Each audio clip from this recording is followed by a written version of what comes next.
people were thinking about having Christmas carols at the end of the year, you'll be allowed to have 1,000 people. Thirdly, stadiums' capacity will also be increased from 50% to 75%.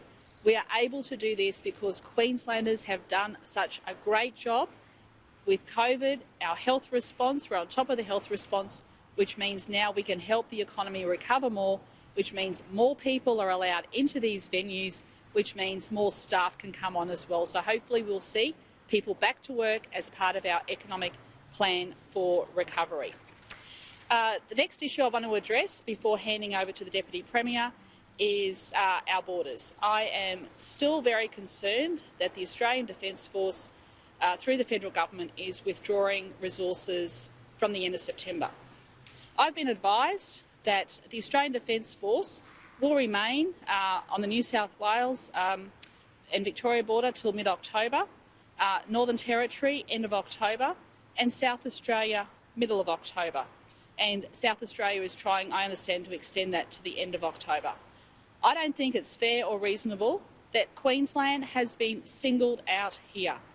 I had written to the Prime Minister. I had a response back from the Minister for Defence, where it states very clearly that that they will not be moving on Queensland.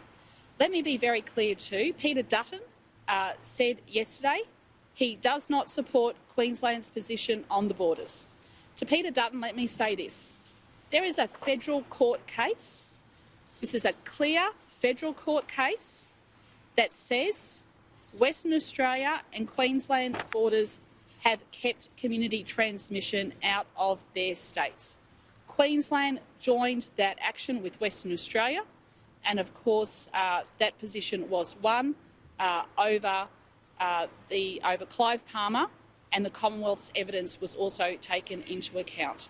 So my question is, why is Queensland being singled out? We are one country. Other states are allowed to have some relaxations, and once again I urge the Commonwealth to reconsider and treat Queensland like everyone else. Stop singling Queensland out. I want the best for the people in this state. My job is to look after 5 million Queenslanders, and you only have to look at our results. Queensland is doing a mighty job, and that's because of everyone working together. And I don't want to see, I know the police will do an amazing job of making sure that the borders will continue, but in this circumstance, I would have hoped that we could all work together in the interests of everyone during this time. So I hand over to the Deputy Premier, and then we'll hear from the Chief Health Officer and the State Disaster Coordinator, and then we'll take some questions.